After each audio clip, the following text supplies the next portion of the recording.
France ہے نا، France یہ ایک ملک ہے اور اپنے آپ کو بڑا کہتے ہیں کہ ہم امن پسند ہیں اور ہم تو کسی کو کچھ نہیں کہتے. اور کیا کیا ہے کہ اس کے صدر نے اعلان کیا ہے اپنی سرپرستی کے اندر کہ ہم حکومتی سرپرستی میں مسلمانوں کے نبی کے خاکے شائع کریں گے. اور بدبختہ تو کیا ہمارے نبی کے خاکے شائع کرے گا؟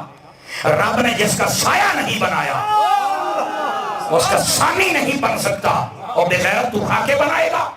یہ صرف ہماری غیرت کو چیک کیا جا رہا ہے.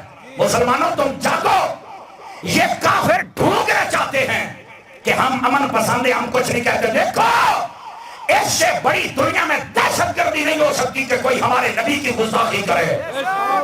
اور اگر کافر دنیا یہ چاہتی ہے، مغرب یہ چاہتا ہے امن ہو جائے، تو پھر ان کو چاہیے نبی پاک علیہ السلام کی توہین بند کر دے، ہر طرف امن ہی امن ہو جائے. توجہ ہے کہ نہیں آپ حضرات کی؟ آپ جتنے بیٹھے ہوئے ہیں. اور پھر یہاں پر میں شاباش دینا چاہوں گا اپنے حکومت کے احباب کو بھی، جنہوں نے کہا کہ جناب ہم ان کا ہر قسم کا بائیکاٹ کریں گے. بہت اچھی بات ہے، ان کا بائیکاٹ کیا جائے اور ہر اعتبار سے کیا جائے، سفیروں کو واپس بلایا جائے. توجہ ہے کہ کوئی نہ کیا کہہ رہا ہوں.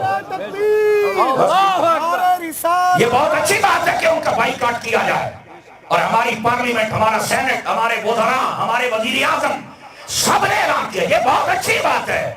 لیکن ایک بات میں ان کو بھی یاد کروانا چاہتا ہوں، اور وہ یہ ہے کہ جب آسیہ ملونہ کو تم نے چھوڑا تھا نا، تم نے فرانس ہی بھیجا تھا. تم نے بڑا ان کے سامنے اپنے آپ کو امن پسند ہونا ظاہر کیا تھا نا. اب مزہ آ گیا تمہیں؟ کچھ حیا کر لو. سارے کیس کا تم نے بیڑا غرق کیا. یہ تو اللہ کے سامنے تم جواب دو گے نا.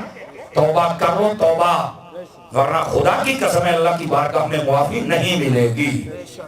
نعرہ تکبیر، نعرہ رسالت، سرکار کی آمد، دلدار کی آمد، سونے کی آمد، مکی کی آمد، عظمت و شان مصطفیٰ.